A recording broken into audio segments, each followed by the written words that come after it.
నమస్తే city cable Hathway news కి స్వాగతం. ముందుగా బులెటిన్ లో హెడ్లైన్స్.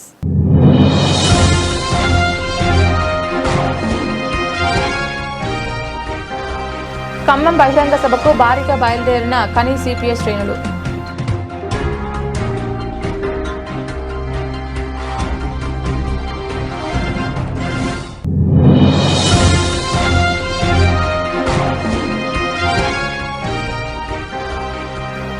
బార్ అసోసియేషన్ ఆధ్వర్యంలో న్యాయవాదులకు స్నేహపూర్వకమైన cricket match.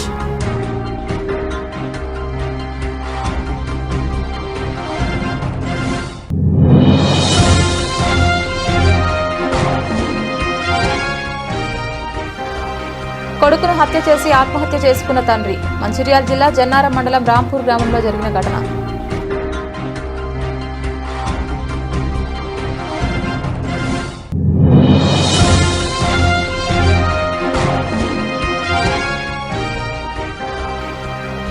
Godavari ఖండలో table tennis academy ప్రారంభం.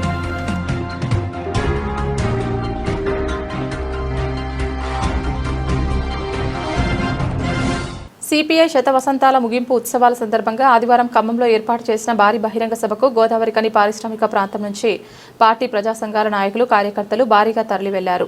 ఈ సందర్భంగా గోదావరి ఖని భాస్కర్రావు భవన్లో పార్టీ శ్రేణులను ఉద్దేశించి సిపిఐ నగర కార్యదర్శి K Kanakaraju, Singareni collieries workers union AITUC RG1 branch కార్యదర్శి ఆరెల్లి పోషంలు మాట్లాడుతూ భారతదేశ స్వాతంత్రానికి ముందు 1925లో ఆవిర్భవించి భారతదేశానికి సంపూర్ణ స్వాతంత్రం కావాలని మొట్టమొదటిసారిగా నినాదించిన పార్టీ భారత కమ్యూనిస్టు పార్టీ అని అన్నారు. 100 సంవత్సరాలుగా బడుగు బలహీన వర్గాల అభ్యున్నతికి పాటుపడుతూ అనేక ప్రజా ఉద్యమాలు నిర్వహించిన ఘనత సిపిఐది అని వారు అన్నారు.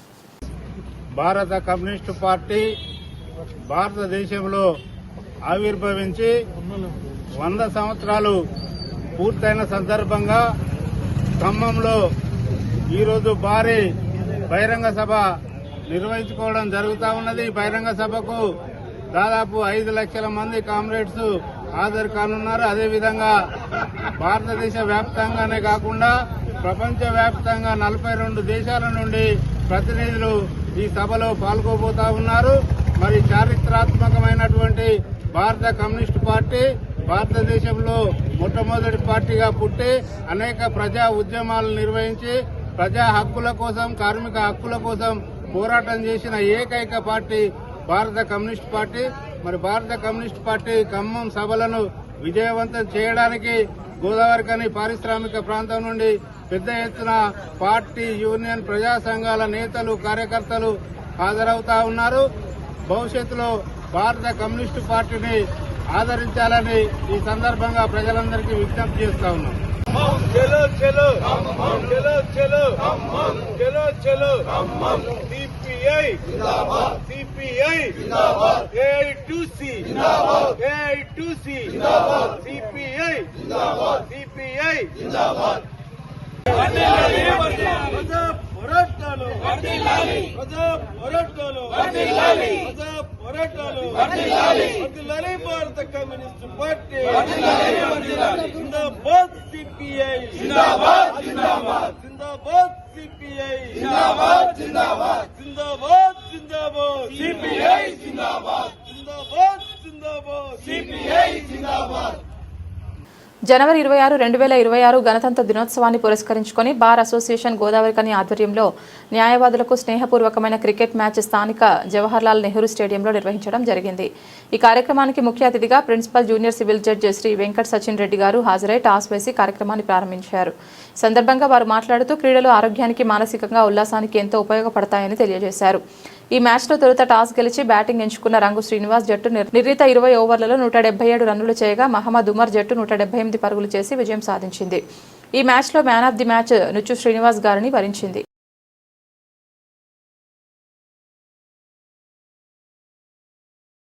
కొడుకును హత్య చేసుకున్న తండ్రి. మంచిర్యాల జిల్లా జన్నారం మండలం రాంపూర్ గ్రామంలో జరిగిన ఘటన. పలగాని భూమయ్య 40 సంవత్సరాలు, తాను కన్న కొడుకు ఎగ్గు కార్తిక్ 10 సంవత్సరాలు మెడకోసి హత్య చేసిన తండ్రి. వెంటనే తాను మెడకోసుకుని ఆత్మహత్యకు పాల్పడ్డ తండ్రి, రోధిస్తున్న బంధువులు, విచారణ చేస్తున్న పోలీసులు.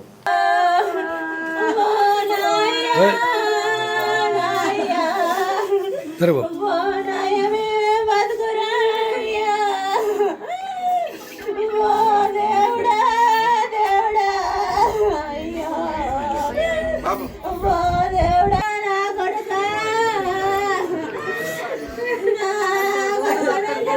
ఎత్తుకుంటారా పెద్దపల్లి జిల్లా ఎలిగేడు మండలం శివపల్లి గ్రామ సమీపంలోని బోడగుట్ట వద్ద కొంతమంది వేటగాళ్లు జాతీయ పక్షి నెమళ్లకు ఉచ్చులు పెట్టి వేటాడుతున్నారు. అటుగా వెళ్లిన రైతులకు ఉచ్చులను మెడకు చుట్టుకుని ఉన్న నెమలిని చూసి వెంటనే గాయపడిన నెమలిని రక్షించి అదే ప్రాంతంలో వదిలిపెట్టారు. గతంలో కూడా కొంతమంది వేటగాళ్లు నెమళ్లను వేటాడి అమ్మి సొమ్ము చేసుకుంటున్నట్లు తెలియచేయడంతో స్థానిక రైతులు వారికి వార్నింగ్ ఇచ్చారు. అయితే ప్రస్తుతం మళ్లీ వేటగాళ్లు నెమళ్లను వేటాడేందుకు ప్రయత్నిస్తున్నారని స్థానిక రైతులు అంటున్నారు. ఫారెస్ట్ అధికారులు వన్యప్రాణులను వేటాడే వారిపై చట్టపరమైన చర్యలు తీసుకోవాలని స్థానిక రైతులు డిమాండ్ చేస్తున్నారు. ఇట్లయితే ఏ పక్షులు ఉంచారు ఏది ఉంచారు కిందికి రాను గిట్లా రాను మీరు కనబడతలేరా దూరం అంటే మళ్ళీ అది లేదు అది కనబడదు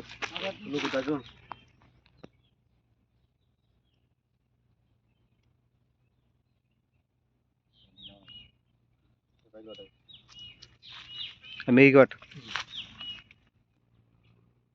ఆహా దాని తాడు ఇప్పరాదు దానికి పెట్టిన తాడు ఊరి అది ఇప్పరా కిందికి దిగి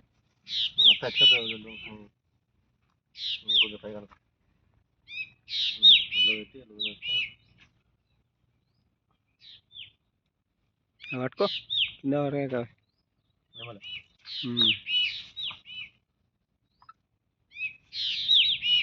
దాని పడి ఊసిపోయినా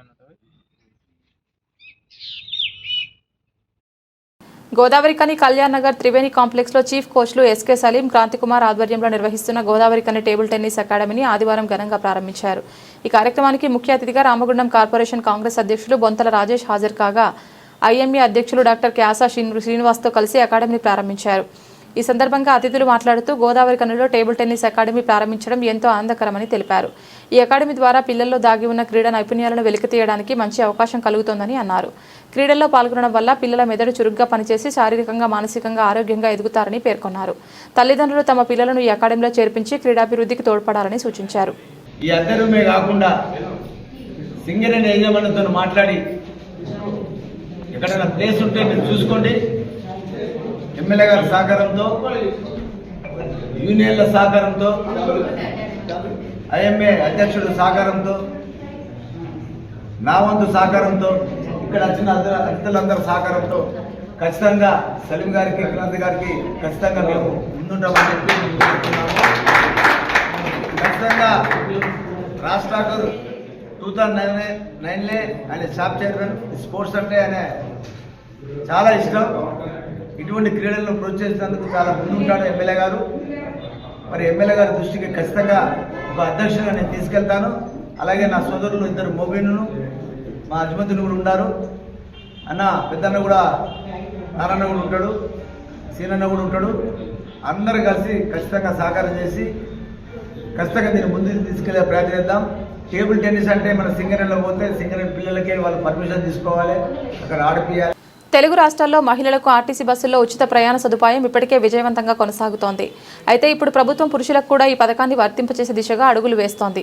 అందరికీ కాకపోయినా ఒక ప్రత్యేక వర్గానికి చెందిన పురుషులకు ఈ లబ్ధి చేకూరనుంది. తెలంగాణలో మహాలక్ష్మి, ఆంధ్రప్రదేశ్లో స్త్రీశక్తి పథకాల ద్వారా మహిళలు ఉచితంగా ప్రయాణిస్తున్నా ఇప్పుడు ఇరు రాష్ట్ర ప్రభుత్వాలు దివ్యాంగులైన పురుషులకు కూడా పూర్తి స్థాయిలో ఉచిత బస్సు ప్రయాణ సదుపాయం కల్పించాలని నిర్ణయించాయి. దీనివల్ల దివ్యాంగులైన పురుషులకు కూడా ఇకపై టికెట్ ఖర్చు ఉండదు.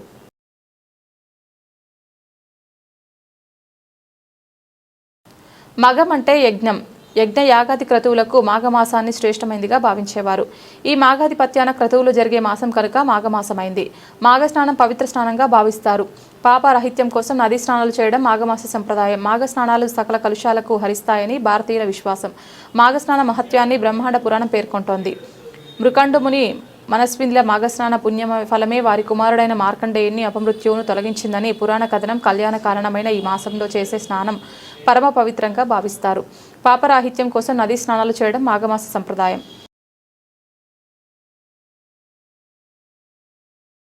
జగిత్యాలకు చెందిన నవనీత్ సాయి, తారూరుకు చెందిన సృజన్ సంక్రాంతి సెలవుల కోసం జగిత్యాలకు వచ్చిన ముగ్గురు యువకులు ప్రమాదానికి గురయ్యారు. ఫ్రెండ్స్తో కలిసి రూరల్ మండలం పోరండ్ల వద్ద పార్టీ చేసుకుని కార్లు తిరిగి వస్తుండగా మధ్యమత్తులో అతివేగంగా వెళ్తున్న వాహనం విద్యుత్ స్తంభాన్ని ఢీకొని అనంతరం డివైడర్ను ఢీకొని బోల్తా పడ్డ కారు.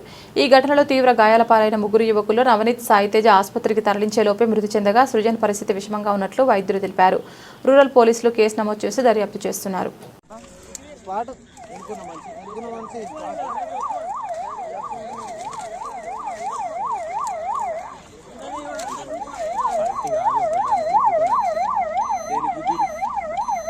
అన్నకి చూడే ఇలా వెనకైనా ఒకైనా ఉన్నాడు ఇద్దరా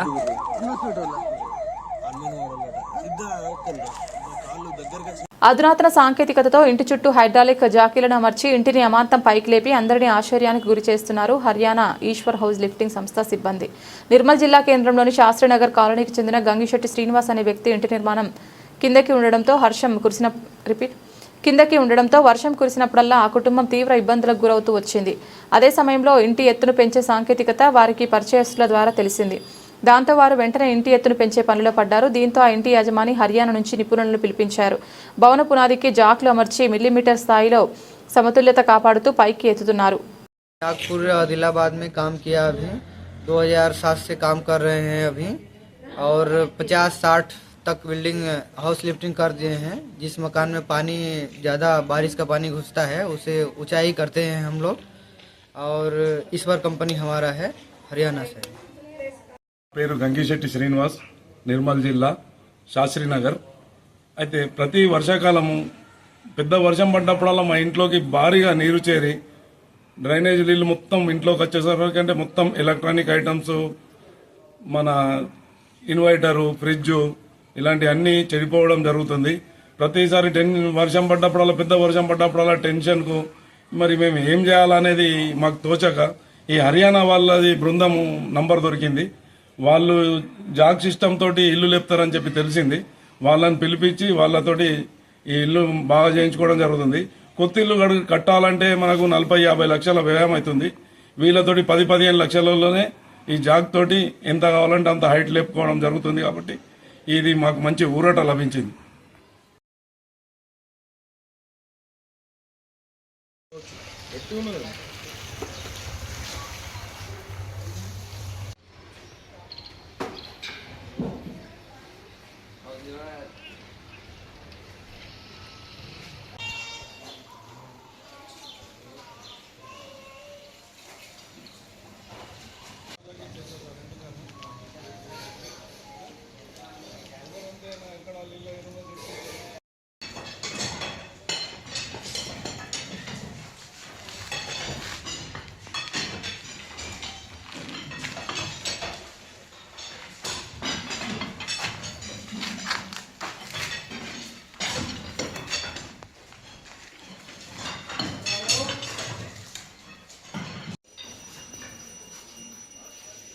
अभी वहीं तो सोए हैं.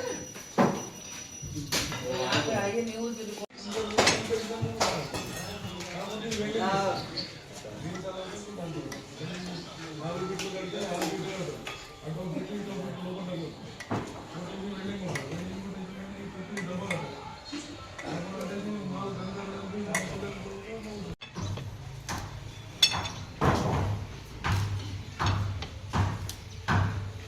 टेक्नोलॉजी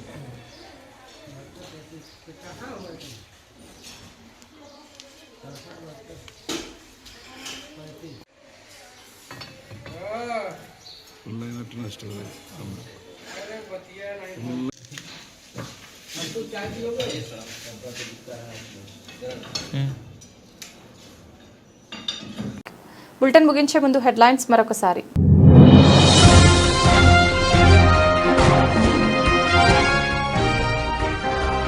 ఖమ్మం బహిరంగ సభకు భారీగా బయలుదేరిన కని సిపిఐ శ్రేణులు.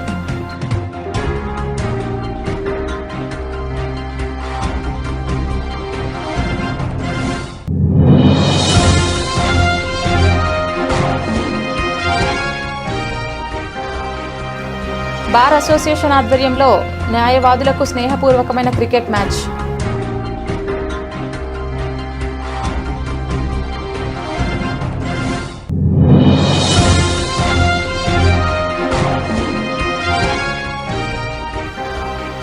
కొడుకును హత్య చేసి ఆత్మహత్య చేసుకున్న తండ్రి. మంచిర్యాల జిల్లా జన్నారం మండలం రాంపూర్ గ్రామంలో జరిగిన ఘటన.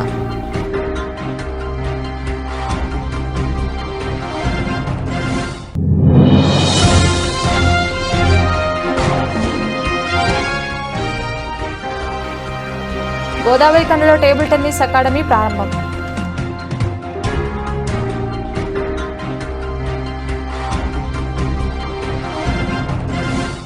ఇది ఇవాల్టి బులెటిన్. తిరిగి మరొక బులెటిన్లో మళ్ళీ కలుద్దాం. అంతవరకు సెలవు. నమస్కారం.